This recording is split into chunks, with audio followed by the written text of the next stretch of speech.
صلاۃ التسبیح کی فضیلت اور اس کا طریقہ یہ ہے کہ رسول اللہ صلی اللہ علیہ وسلم نے یہ نماز اپنے چچا حضرت عباس کو بطور تحفے اور بطور گفٹ کے عنایت فرمایا، اور اس کی فضیلت یہ ہے کہ اللہ تبارک و تعالیٰ اس کے پڑھنے والے کے سارے گناہوں کو معاف فرما دیتا ہے، بخش دیتا ہے۔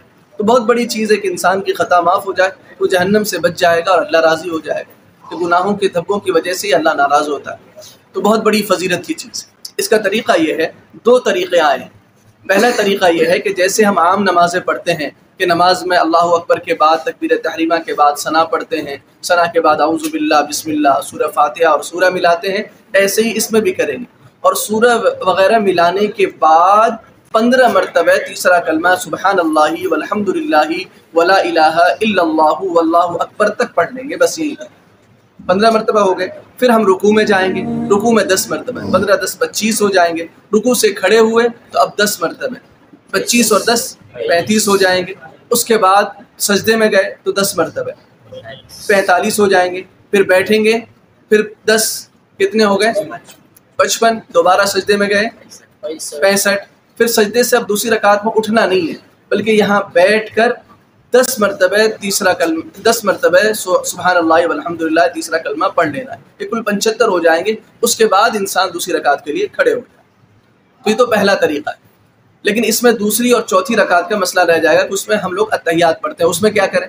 تو اس میں بھی سب سے پہلے 10 مرتبہ تیسرا کلمہ پڑھ لیں گے، اور 10 مرتبہ پڑھنے کے بعد پھر اتحیات پڑھیں۔ تو پہلا طریقہ کیا ہے کہ سب کچھ پڑھنے کے بعد ثنا اعوذ باللہ بسم اللہ سورہ فاتحہ سورہ ملانے کے بعد 15 مرتبہ، اور 15 مرتبہ کے بعد پھر رکوع میں 10، رکوع کے بعد 10، پھر سجدے میں 10، سجدے کے بعد 10، دوسرے سجدے میں 10، پھر سجدے کے بعد بیٹھ کے 10، پھر دوسری رکعت کے لیے کھڑے ہونا ہے۔ یہ تو پہلا طریقہ۔ دوسرا طریقہ یہ ہے کہ انسان پہلے طریقے میں قیام میں 15 مرتبہ ہی ہو پاتا ہے، دوسرے طریقے میں قیام میں 25 ہو جاتا ہے۔ وہ کس طور پر؟ اس طور پر کہ سب سے پہلے تکبیر تحریمہ کے بعد ہم نے کیا پڑھا؟ ثنا پڑھی۔ ثنا کے بعد ہم کو 15 مرتبہ تیسرا کلمہ پڑھ لینا ہے۔ کتنی مرتبہ؟ 15 مرتبہ۔ اب اس کے بعد قراءت شروع کرنی ہے، تو قراءت شروع کرنے سے پہلے اعوذ باللہ بسم اللہ سورہ فاتحہ اور سورہ ملانی ہے۔ سورہ ملانے کے بعد 10 مرتبہ پڑھنا، 15 ثنا کے بعد، اور اس کے بعد اعوذ باللہ بسم اللہ سورہ فاتحہ اور سورہ ملانے کے بعد 10۔ تو قیام کے اندر ہی کتنے ہو گئے؟ 15 اور 10 25 ہو گئے۔ اب رکوع میں گئے تو 10 کتنے ہو جائیں گے؟ 30۔ پھر رکوع سے کھڑے ہوئے 10 کتنے ہو گئے؟ 45۔ پھر سجدے میں گئے 10 کتنے ہو گئے؟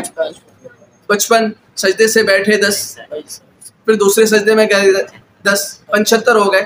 دوسری رکعت میں بھی ایسے ہی کھڑے ہوں گے، اور کھڑے ہونے کے بعد سب سے پہلے 15 مرتبہ تیسرا کلمہ پڑھ لیں گے، پھر سورہ فاتحہ اور سورہ ملائیں گے، پھر 10 مرتبہ پڑھ لیں گے۔ ایسے ہر رکعت میں 75 مرتبہ کر کے 4 رکعت کے اندر مکمل 300 ہو جائیں گے۔ اللہ تبارک و تعالیٰ مجھے بھی توفیق دے اور آپ کو بھی توفیق عنایت فرمائے۔ وآخر دعوانا ان الحمد للہ رب العالمین۔